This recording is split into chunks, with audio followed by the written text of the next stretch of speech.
This video is brought to you by the Crafts channel. For more exciting party-themed ideas, check out the rest of our special celebrations series. Hi, I'm Abby Southern here at the Crafts channel, and I'm here with Corinne Bradd. What are we making today, Corinne? Well, today, Abby, I thought I'd make some cupcake cases. Great. We've got some great ones here that you make with a die cutting machine and a great new die. And, you know, it doesn't matter how lousy your home baking is, if you've got a cupcake and it's presented in a beautiful pot like this. Great for Don't parties, dribble on them, aren't please. They? Yes, they are brilliant. So you need your die cut machine, and you'll lay your die onto the cutting plate at the bottom in the first place. Prepare yourself some card. Now this card I think is about 9 centimetres by 22 centimetres to cut this piece here. Does it have to be a certain thickness or? Well, yeah, what they recommend with these dies is you use mount board. Now mount board is quite expensive. It is. So what I've actually done with this card is I've got a plain piece of white cardstock. I've backed it with plain lilac cardstock, and then I've put paper stock on the top of it, and I've simply brushed on a load of PVA, stuck the three pieces together and left them to dry in a flat place. So you've got a really thick piece of card. Clever. What I am also going to do, just to make sure that it cuts right through, because if it doesn't cut right through, it's really quite a nightmare trying to get all these little scallops out. I'm just going to put a white shim behind it to make sure that it cuts all the way, and just check that when you put it on there, you're incorporating every bit. It's a great way to use up your scraps, this as well. Yeah. But just bear in mind, if you're making your own cardstock like this, you've got to leave it somewhere flat to dry, and don't overlay it with PVA. I mean, watered down PVA brushed on with a thick brush, immediately stick it and then leave it somewhere flat would be good. Now this mat that we're using here is not the normal cutting mat that you would use. It's a premium crease mat. So it will cut, but it also allows score lines to go into the die. That's really clever. It is really good. It saves you going over it with a bone folder as well. Yes, definitely. So I'm just going to move this across a bit, and then we'll wind it through. Oh.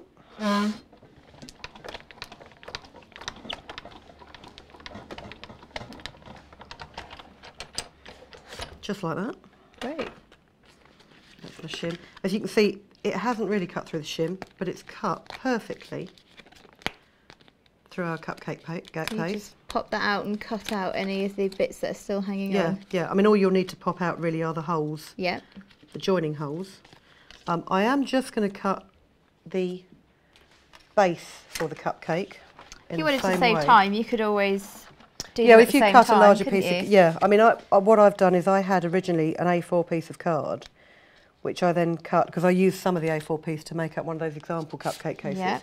So I'm just using up the bits and pieces.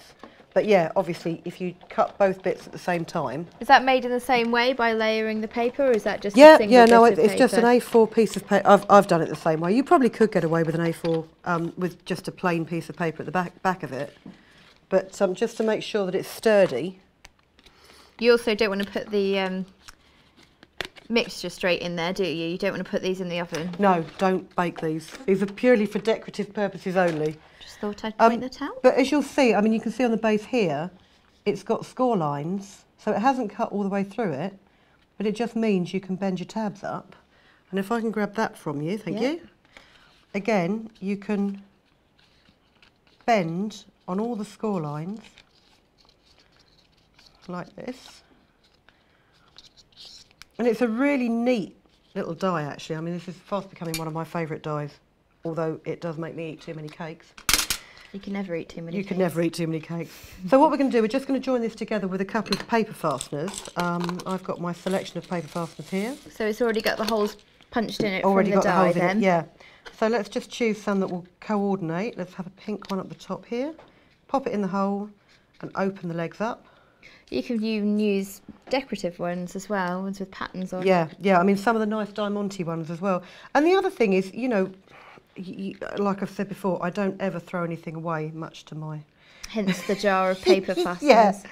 But, you know, if you've made these cupcake cases, even if these get soggy or they get covered in chocolate cream and things like that, well, if you're going to throw them away, take the paper fasteners out of them first and straighten the legs up again for next time. Yeah. So, you know, you could use some of the nice Diamante ones. I mean, I've got, you know, some here with the diamond stones in it. Or you can use or shaped ones. matching cardstock as well, couldn't you? Use a Yeah, I mean you can brads you that can go buy with you your can buy cardstock? collections that have the cardstock the same as the paper. The Brad's the same colours as the cardstock. And then all I'm going to do is I'm just going to put a little dab of glue on each of the tabs. Is that any old glue or? This is like a thick PVA. It's actually good for sticking on rhinestones and gemstones. You know, I think it is washable up to 40 degrees. Yeah. But it's one of the best glues I've used for a very quick bond. Drop it in there and press it up. Now I've said a quick bond, it won't stick at all now. You know Of course. And there's your case. So as I say, you can decorate it. I've threaded ribbon in and out of the holes of this one. This is the die cut and folded flower that we've pinned to the front of this with another paper fastener. One here that I've done, oh look, I'm wrecking the cake display, is these are die cut shapes. Sorry, I'm just going to take the cake out of this one. And all I've done, I may have glued these in, yes I have. On the edge, I've just cut slits on the edge and slits on here and just slotted them in, you know, like a sort of 3D model that you'd make. Slotted them into the side.